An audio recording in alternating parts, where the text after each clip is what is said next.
আজকে আজকে আমি এখানে এসেছি আমাদের তরুণ প্রজন্ম, আমাদের জেনারেশন জি, তোমাদের প্রতি আমার শ্রদ্ধা জানানোর জন্য, তোমাদের প্রতি এই জাতির কৃতজ্ঞতা জানানোর জন্য। প্রধানমন্ত্রী পিয়ন হয় 400 কোটি টাকার মালিক, তোমাদের সম্পদ বিদেশে পাচার করে পুলিশের আইজি হয় 1000 কোটি টাকার মালিক, পুলিশকে গুম করে।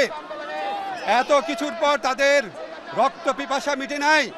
তারা আমাদের সন্তানদের হত্যা করেছে, শত শত সন্তানকে, হাজার হাজার মানুষকে আহত করে, শিশুদের হত্যা করে, আমাদের ছাত্রদের বুকে গুলি চালিয়ে এখন বলে এখন আবার আন্দোলন কিসের?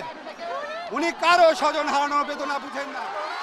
উনি বলেন উনি নাকি স্বজন হারানোর বেদনা বুঝে। বাংলাদেশ স্বাধীন করেছে মুক্তিযোদ্ধারা, উনি মনে করেন শুধু উনার বাবা স্বাধীন করেছে। উনি মনে করেন বাংলাদেশের মালিক উনি।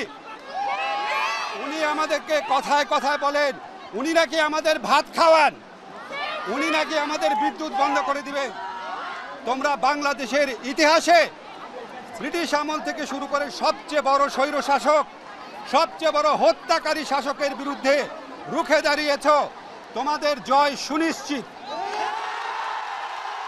আমাদের সমন্বয়করা ছাত্র হত্যার বিচার চেয়েছিল, আর কিছু চাই নাই। এই বিচার করা হয় নাই, এই বিচার করা হবে না, কারণ খুনি নিজের বিচার নিজে করে না।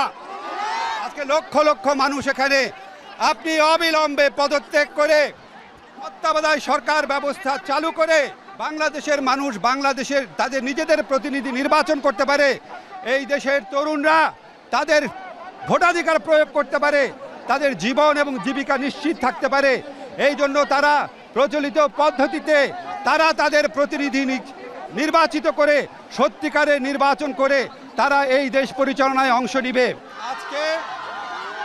আজকে আমি এখানে এসেছি আমাদের তরুণ প্রজন্ম, আমাদের জেনারেশন জি, তোমাদের প্রতি আমার শ্রদ্ধা জানানোর জন্য, তোমাদের প্রতি এই জাতির কৃতজ্ঞতা জানানোর জন্য। এবং আমি এটাও বলতে চাই আজকে ভবিষ্যতের যে পার্লামেন্ট হবে সেখানে বাধ্যতামূলকভাবে তরুণ সমাজের অন্তত 50% প্রতিনিধিত্ব থাকতে হবে।